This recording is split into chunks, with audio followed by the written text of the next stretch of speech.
If you're on the couch, you're all good, but if you're not, just like planting your feet on the ground for me.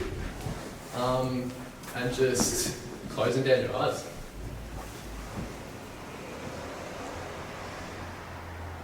You don't have to close down your eyes if you don't want to. It's all good. Know that you guys have just been training. It's late at night, the weekend's just been. And just want to give you guys the opportunity just to slow down a little bit.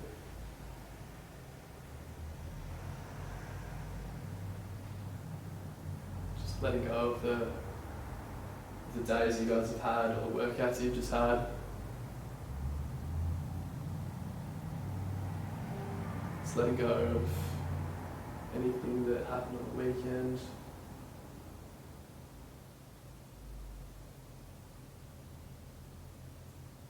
Just taking a moment just to be here. Right here, right now.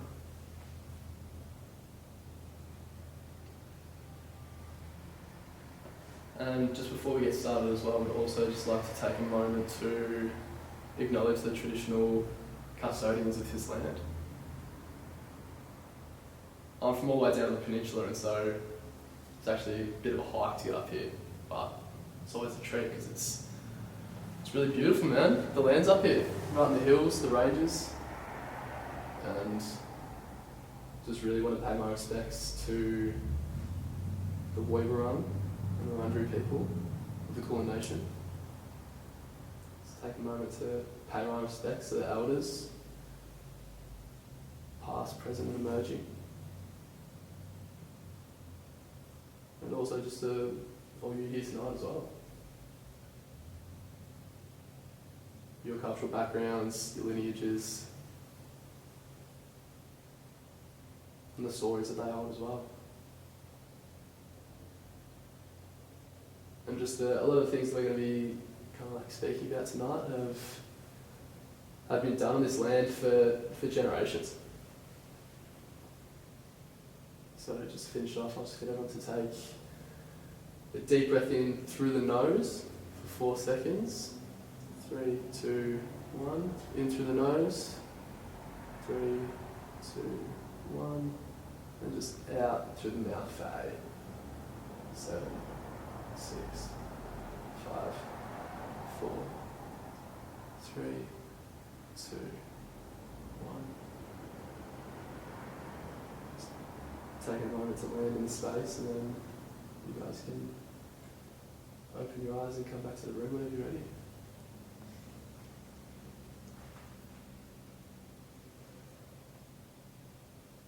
Cool.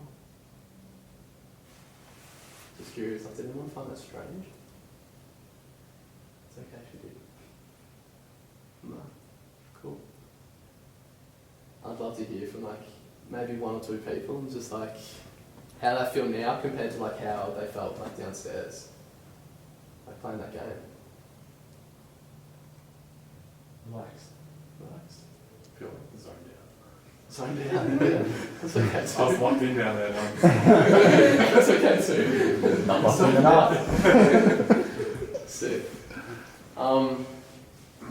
Yeah, man, that feeling of slowing down and taking a minute to kind of come back to centre is what we're going to be just having a chat about tonight.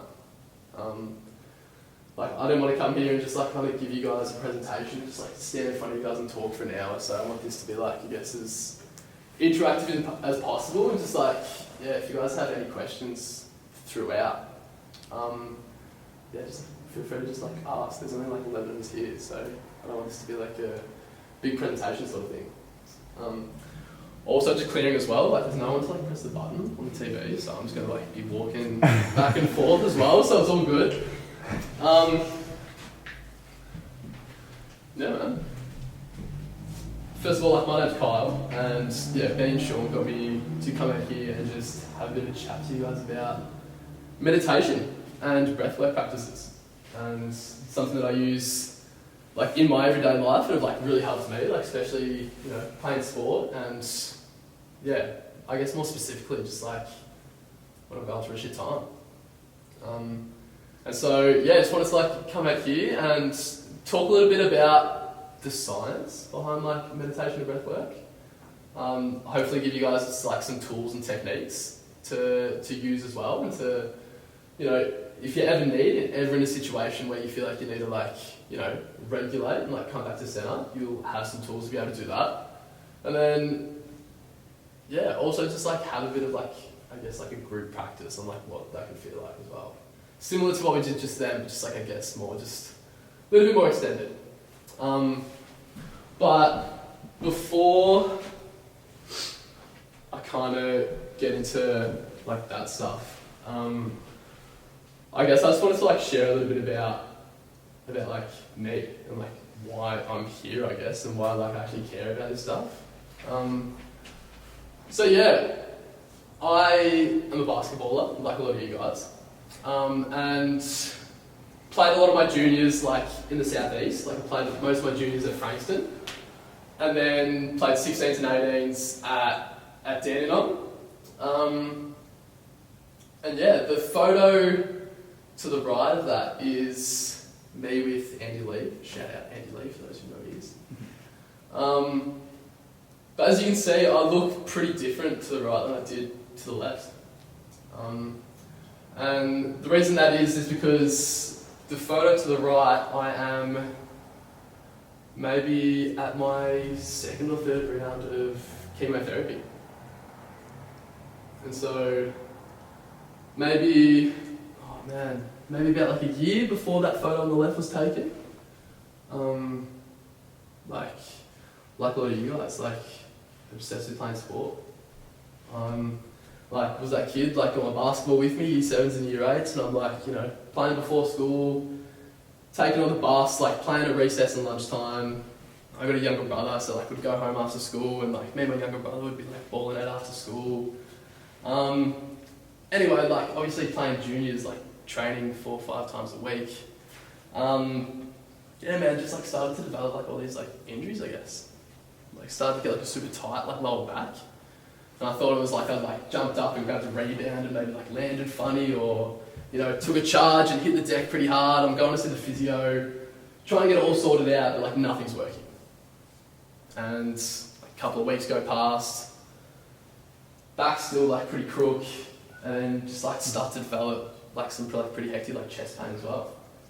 Like, I don't know if anyone's had asthma before, but like super similar to like, you know, if you like have like an asthma attack, you know, it's just like super hard to like get oxygen in. Is everything all good? I was going. No, go for it, man. But yeah, like I'm trying to train and then end up just like having all these like injuries and ailments, man. Like back super tight, chest is super tight as well. Like I'm going from like, you know, playing every Friday night, training 2-3 times a week, to like not even be able to like carry my school books around school. And so going to the physio wasn't working, so decided to go to the doctor. And I remember going to the doctor, like same GP I've had for ages. I remember sitting there after school, like in year 8, just like having a bit of a yarn to him. And he's like doing what he does, he like has a bit of like a poke and a prod around. And I remember just having a yarn to him, and he stops what he's doing and he looks over to my mum and he just says, it's like, you guys need to go to the hospital, like right now. So mum grabs me, like hops in the car, takes me to hospital. And yeah, spent that evening after school having heaps of scans, like trying to figure out what was going on.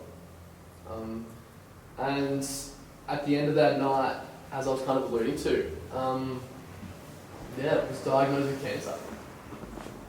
The reason I was having all those like kind of back problems and, you know, why my chest was so tight is because like my whole kind of body was like filled with tumours. And so ended up spending a year in hospital. Like that photo was taken, like not looking great. Like lost all my hair, like had to eat through a feeding tube, couldn't bowl for about a year. Obviously like basketball being a large part of my life as it still is, like it was one of the hardest things, right? Not being able to play sport. It's like any sort of injury.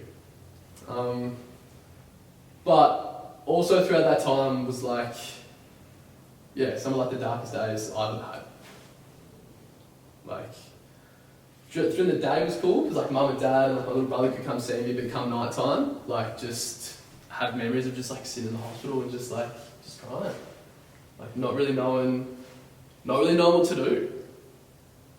I guess always looking towards the future as well, like having to think about like what my future would look like not really knowing.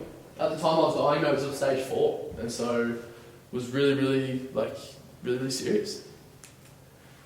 And I specifically remember like those nights in hospital. One of the ways I'd like get through it is like I'd put on some music and would literally just spend like hours and hours just visualizing what it would look like when I'm healthy and like recovered, and visualizing, I guess, like playing basketball again.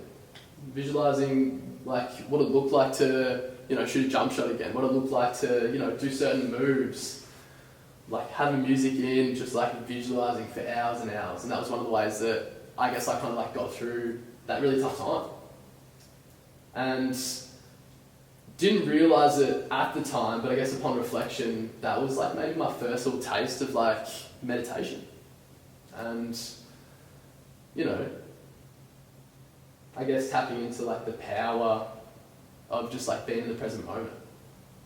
As I said at the time, like always looking towards the future, like anxious, just like always looking at the future, couldn't stay in the present moment. And those moments, like as soon as I put my headphones on and just like started to like visualise and, like come back to centre, kind of really helped. And so, just wanted to like tell you guys that story, not to say that, meditation and breathwork and some of the things that we're going to talk about today can cure cancer or do anything like that, but hopefully from like talking a little bit about these things, it can just like, I guess as I said before, be a tool or a technique or something you guys can take away when in like a challenging situation. Fully understand as well, like you guys probably didn't expect to hear a story like that when you guys came to the gym today. So if anyone like has any questions as well or like anything, like I'm super open just before we move on.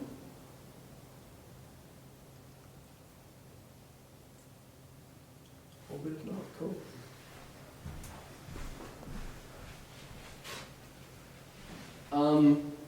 And so I guess just like moving into, is this okay if I stand here? Is that cool? Standing on there, sweet. I guess moving into like, I've spoken about it a couple of times, shared my story on like, visualization and I guess like meditating when in hospital and being really sick, but just like, what actually is meditation? Like, I was thinking about it and I was like, I don't actually know exactly like how to describe it, but for me, pretty much like meditation is the practice of just consciously being in the present moment. Like I'm curious, like who here is like feels like they're like a real like overthinker? Like I feel like that's super common. Like who's like an overthinker, right? Like my man. Like same. Like especially with like my phone and work, basketball, study, like whatever you guys going on. I know for me, like I'm always in the future, always planning ahead. And so for me, meditation is exactly that. Just the practice of consciously being in the present moment. And it involves the observation of either your internal or external environment. And the really important part there being without judgment. And so even in like the early days of like me starting to meditate, I thought it like looked like, someone like sitting on the ground like this, in like a robe or some shit, just like holding it like that. Like that's the traditional like look of like what it means to meditate. But man, meditation can literally be anything.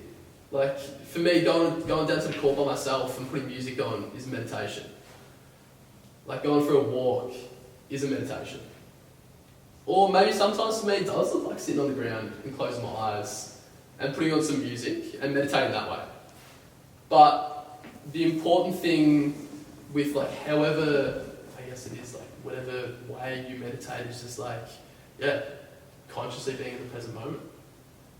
And so, I don't know, just examples, like we'll go through some examples a bit later on, like what that looks like in, as I said, like different ways, but just like, remembering that.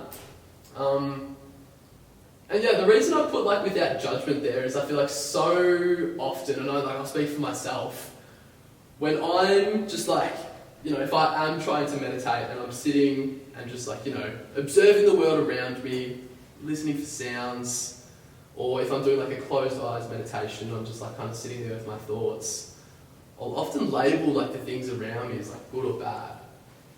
Like if I'm sitting there, eyes are closed, and I'm meditating and I'm having thoughts, I'll often be like, oh man, that's a bad thought, or that's a good thought, or all these other labels that we put to our thoughts. But something that makes meditation, I guess, like the consciously present meditation, is like not labeling those thoughts and simply just observing them. We don't have to attach a certain word or a label to what we think or what we feel. And then, yeah, like I'm actually curious, like, does anyone here actually meditate or have a meditation practice? So I actually love to ask, like, what does that look like for you? A lot of the time it's like, I kind of call it backtracking. So I find if I'll sit down and just kind of have a moment to just see where my mind wanders, which it does quite often, and then seeing how far back I can kind of retrace my thoughts, and it stops me from kind of either like that kind of good or bad mentality, just realising like anything can come from any thought. Yeah. And so just really, if I'm having like a bit of a panic, it's like, okay, why did that happen, and why did that happen, and bringing it back to kind of that initial thought or moment, and understanding how I reacted and how I can react in the future. Love that. And change it. Yeah, so not like backtracking in the sense of like backtracking events, but just keep asking yourself why. To get to like the core of like what. Yeah, cool. Because I still do, but I had pretty bad anxiety from family health issues that affected a lot of my socialization, and it's gotten a lot better now that I have an understanding of how like my mind works when I'm in like different social circumstances. Yeah. Thanks for sharing. Oh, good. Thanks for sharing. Like, do you mind if I ask you another question? Go for it. Yeah, like how do you like find that actually helps you? Like when you do take a moment to like ask yourself why, like how do you find that actually helps you? Often I'd find it was like I'd almost label it an unreasonable response, or like a panic response where it's not realistic. And so I'd think in a very broad, very almost extreme circumstance, and realising that's really unlikely and it's something I can't control. And there's other things in the moment that I can, like where I am, what I'm doing, who I'm with, that would better kind of calm me down, or like get an understanding of what's going on. Awesome. Yeah, definitely. That's like kind of less what I was saying before, right? It's like our mind's always in the future, but doing something like that, like keep asking yourself why, helps you bring yourself back to the present moment and just like worrying about like what's in front of you. Yeah. Awesome. Yeah, thanks for sharing. I saw your hand up as well. Like, what's your practice look like, if you don't mind me asking? Not every night. It's just YouTube. Like, depends what I'm feeling. Honestly, it could be like a calming meditation. It could be like love, like whatever it is. Cool. And I just put that on for like 10 minutes every night, and I go to sleep after. Definitely. Do you do it like in order to like fall asleep? No, just like basically like stress, anxiety, like whatever it is. Like I just feel like it calms me. So definitely. Yeah. Awesome. Yeah. Is that something that you've like done for like a while? Like is that like part of like your routine? Yeah. Awesome. Yeah. Cool. Yeah. Again, like thanks for sharing. It's interesting, like we're all talking about this, but something that's not up there is just like it looks different to different people, do you know what I mean? Like you guys both have a practice that's like personal to you, but actually has like the same results, you know what I mean? Like when we're feeling those feelings of like stress and anxiety, or just going through like having a hard day, like doing either of those things are ways that you guys like come into the present moment. Yeah, thanks for sharing. Yeah. So that's like a little bit on like meditation. Something else that I just wanted to touch on is breath work. Like, does anyone know, like, ever done breath work before? Yeah, some people. Cool, like a little bit. Again, I'm just gonna ask, like, what sort of breath work have you guys done? Like, Izzy, like, you've done like a little bit? Well, like, just had like, I don't know. I had an event for work that I did. We did like a whole like 45-minute breath and like yoga thing. I don't know what it was, but yes, just a lot about breathing, slowly and stuff. Yeah. For sure. I know, Ben, you've done a little bit as well. Yeah. Yeah, breathwork's like, I feel like I've known about meditation for like forever, right? But breathwork's something that has only kind of come into my field in the last like maybe 2 years. And like, apart from meditation, like has really changed the way I like look at like myself, my body, when I'm performing on the court, all these different things. And yeah, us as humans, we take 20,000 breaths every single day. And like, thankfully, majority of those are done unconsciously. But breathwork is simply like refers to like consciously breathing. And so it involves just like techniques and practices that, much like meditation, like brings you into the present and yeah, is ways that you like breathe consciously. And with that, yeah, breathwork is the breath is directly connected to our nervous system and emotional bodies. And so, if you think about it, like if you're super anxious and you're like in a stressful situation, your heart rate's up, your breath is like all the way up in like the top of your chest. You kind of like, you know, like you're hyperventilating. It's like a stress response. Whereas like when you're really calm or, you know, getting ready to go to sleep, your breathing's usually like more deep and like a lot slower as well. And so breathing and the breath is directly connected to our emotional body. And so what breath work does and like what different techniques does is use that to, I guess, our advantage. And so if we are feeling like super anxious, you know, and feeling like, you know, we're in a stressful situation and the breath is like all the way up in the chest, there's breathwork techniques that can help us come back to center, okay? And yeah, I guess take us into like a deeper breath to help us come back to center. And when you go into like some of the techniques, I think that might be the next one. Yeah. Yeah, beautiful. So like, exactly on that, what I was saying, it's like, our breath is directly connected to our emotional body. And so some practices are used to elicit that parasympathetic response, which is what I was talking about before, like bring that anxiety and like that kind of like fight or flight response back down into like the present, slower rest and digest response. And then there's actually also breathwork techniques that elicit a sympathetic response, which is like that fight, flight or freeze response. And might sound weird, like why would you want to put yourself in like a fight or flight response using your breath?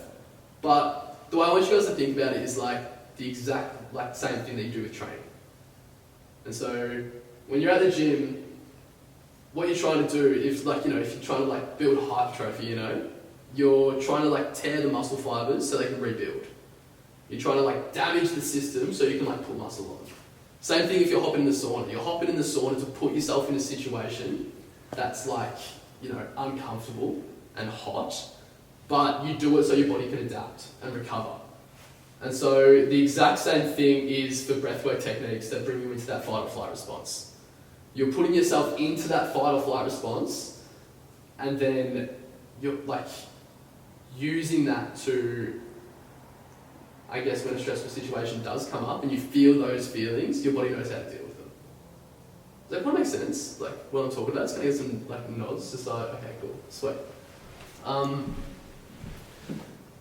I guess like the next thing is just what I want to give you guys like with that information is just like some techniques that I guess like these are the three techniques that I use the most that really help me. And so you've got the box breathing there, you've got the cyclic sighing, and then we've got the cyclic hyperventilation.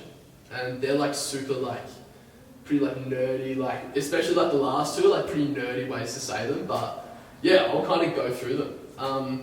Yeah, the first one is box breathing. Like who's heard of box breathing before? Like majority of people, right? Okay, cool. Box breathing is one of the techniques that is really good for the present moment if you're in like a stressful situation. And so that's one of the ones that can really bring us from like that sense, like that high senses, fight or flight mode, back into that parasympathetic rest and digest mode. And it involves like an inhale, so with a hold at the top, followed by an exhale, and then a hold at the bottom. And with each of those being of like the same amount of time. So you might go in for 4, hold for 4, then out for 4, and then hold for 4 again. And you'll repeat. For me, when I use box breathing, as I say, like that's a really good one to use like in the moment. Like if you're in a stressful situation at work, even in a game, like I've just come to the bench, I've got like 4 fouls, or like, you know, like just like angry, box breathing is something really good to help me like bring back to center. Next one is cyclic sighing. Now, this is one that's only like, I guess I've only recently come across, and it's like automatically my favourite. And so what cyclic sighing involves is an inhale all the way at the top, followed by like another like burst inhale, and then a long exhale. And so it kind of looks like this. It's like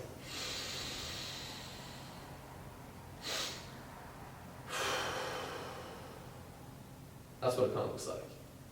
And so cyclic sighing, that breathwork technique that I just did then, compared to any other technique, is seen to have like the most benefits.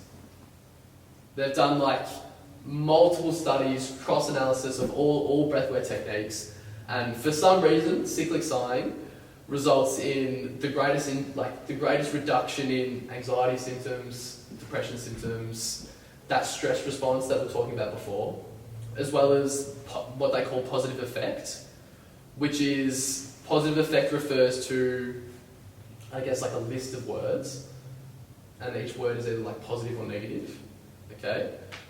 When people do cyclic sighing on repeat for like an extended period of time, majority of those words the participants circle are like the positive ones. It's also associated with like an improvement in mood throughout the day, not just in the moment as well. And so, yeah, cyclic sighing is one of those ones, again, that, like box breathing, like brings us into that parasympathetic state. And then lastly is the cyclic hyperventilation.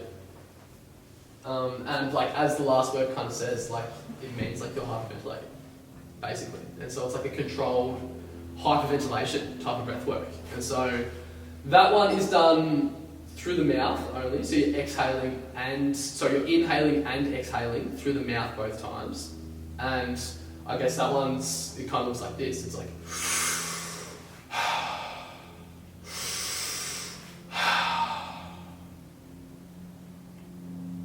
and that one is one that brings us into that more sympathetic response. So because you're hyperventilating, it almost like mimics like a panic attack.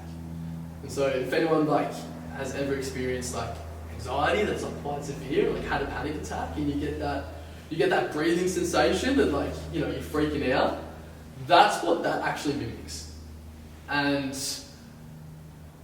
the reason that, like, this is one that I do in like my daily practice, and the reason that we do that is, as I was saying before, it's putting yourself in a stress response in order to help your body adapt.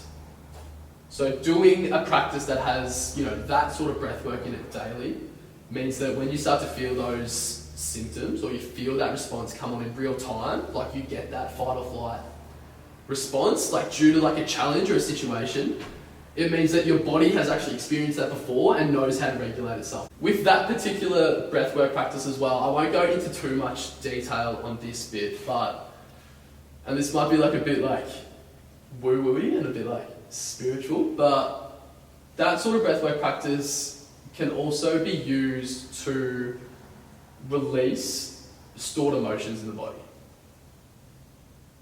And so, I'll explain it like this, like, we've been talking about, like, we all go through challenges in life.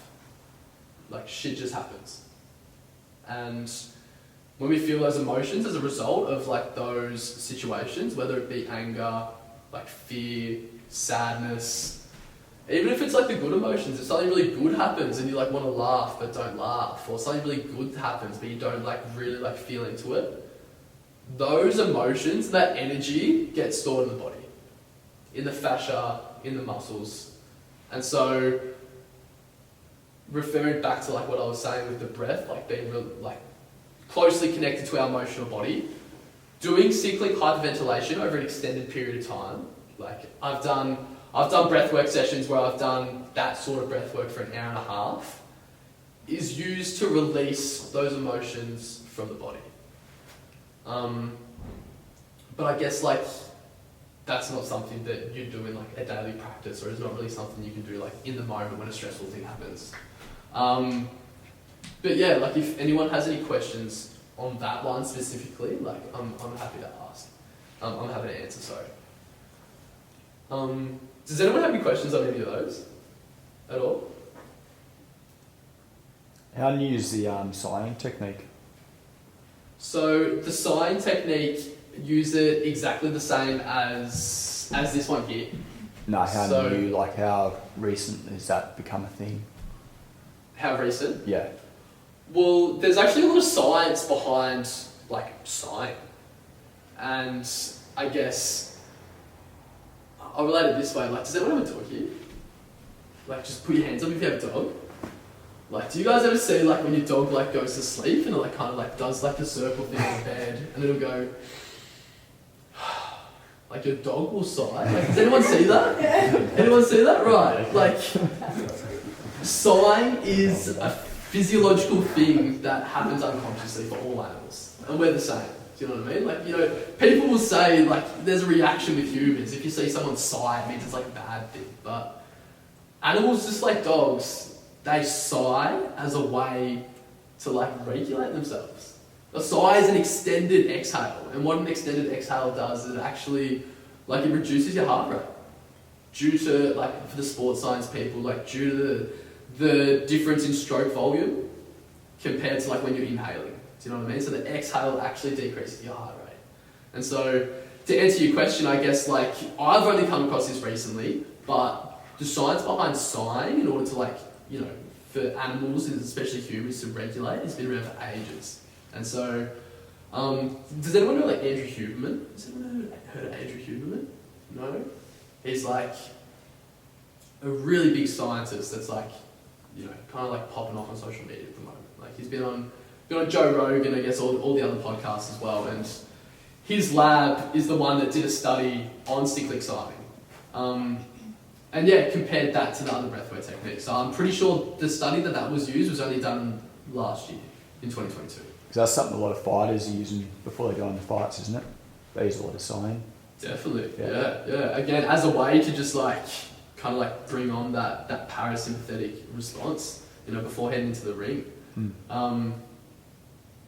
Yeah, good question. Does anyone else have any questions on like any of those, or any questions like so far? I know I'm just like throwing information out right now.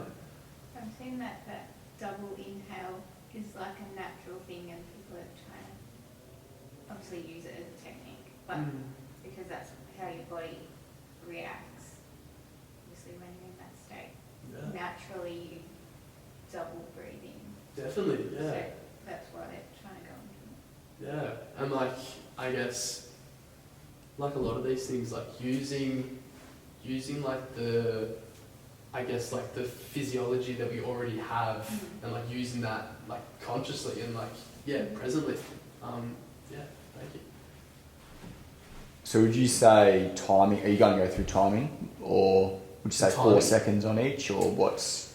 For sure, we're gonna do like a practice at the end, like all together. That's like what I use for my daily practice. And like also like a whole lot of resources that are out there that has like different like timings and different, I guess, like amounts of time to do it. And I guess to answer that question now, it really just like depends like how you want to use it. And so, like, I was trying to come in today and like, you know, a lot of you guys being athletes, like how can you guys use it like in real time, like on the court? And so for me, like the two on the screen now that I'd use like in real time, like on the court, on the bench, to like kind of regulate myself would be the two on the left.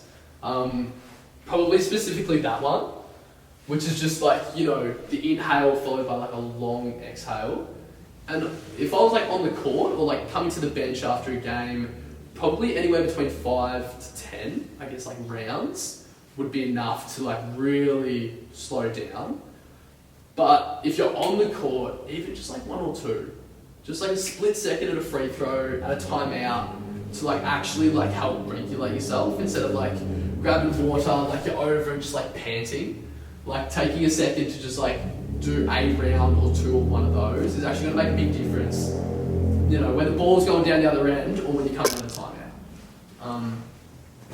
But then, if we're talking like away from sport and away from like, I guess like real-time situations, I'd be doing those anywhere for like between like 5 to 10 minutes. Like doing all of those and really stretching it out and making it like, I guess like a practice. Yeah. I have a question. Yeah? Does it matter like how many seconds you're supposed to like inhale and like exhale? Like how does that work? For sure, like, yeah. The different ones. So for this one here,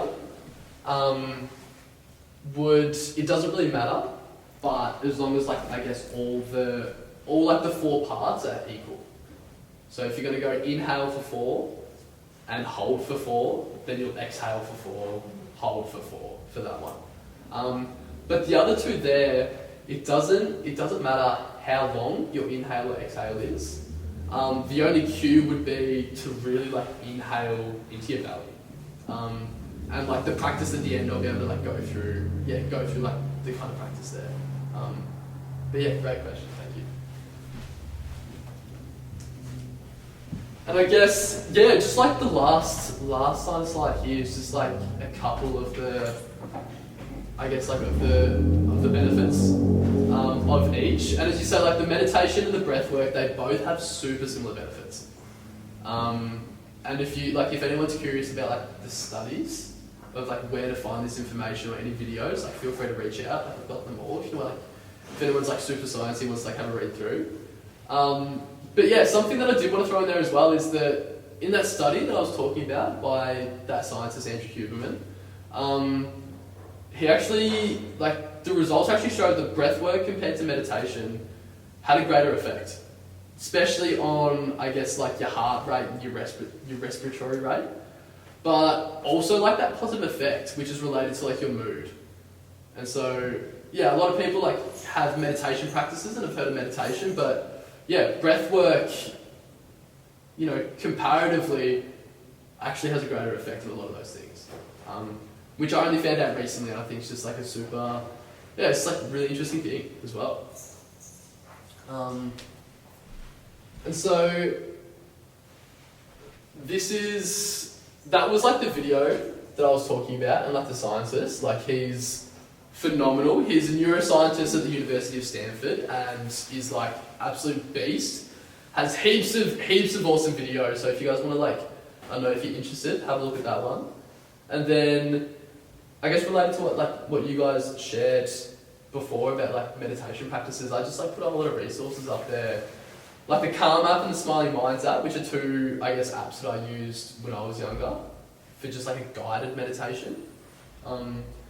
Sometimes it can be actually really hard to just like sit with no input, and so having someone else's voice to like kind of guide you with awareness to like, whether that be the external environment or just like, you know, sensations in the body, super helpful as well.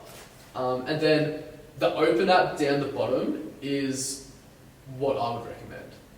That has like a library full of like like guided meditation, guided breath work, and even guided movement practices as well, whether that be like yoga or Pilates, or if anyone's interested in those ones as well.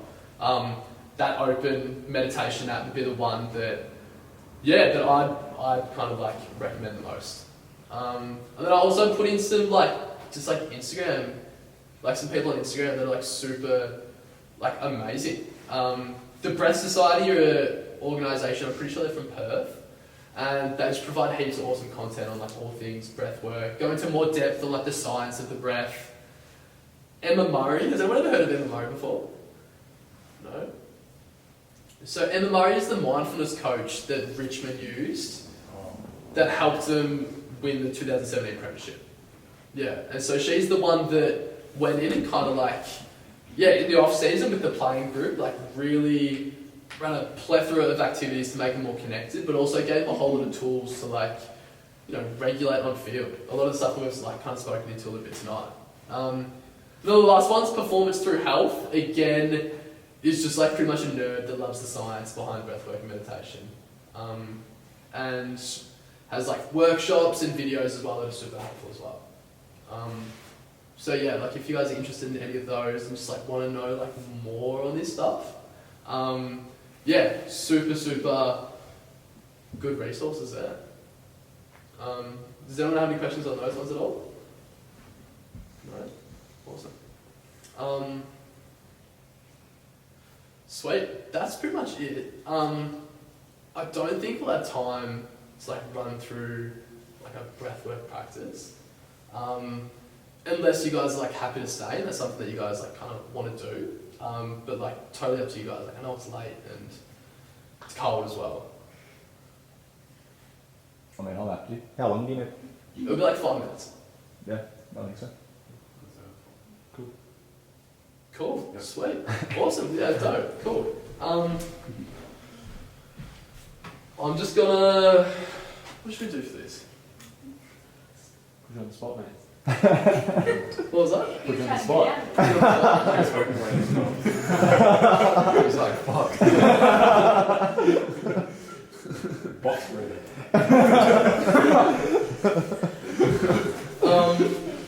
What should we do?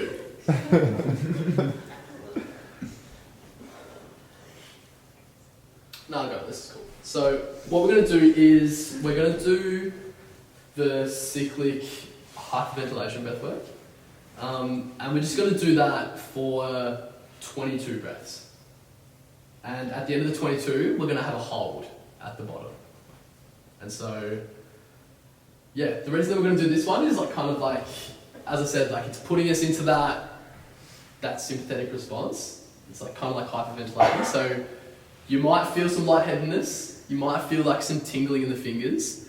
All the tingling in the fingers is, and all the lightheadedness is just you blowing off all the CO2 in your body. Not all of it, you still have some left, but majority of the CO2. And yeah, we're just gonna give it a shot. This is my daily practice. I'll do this 3 or 4 rounds, just either in bed or just in the morning. And so yeah, I guess as a group we'll just do that. And so when we do it again, we're just we're gonna do mouth breaths. So inhaling and exhaling through the mouth, and just breathing all the way into the gut. So breathing not into the chest, but all the way into the gut and out. I know it looks weird as fuck, but it's okay. It's cool. We all know each other here, so it's all good. So yeah, if you guys want to get in a comfortable position, where you feel you can extend, you guys on the couch should be fine. I hope I don't fall asleep. If you want to lie down, you can lie down if you want. Wait, Otherwise, if you're happy sitting, you can sit. That's all good as well.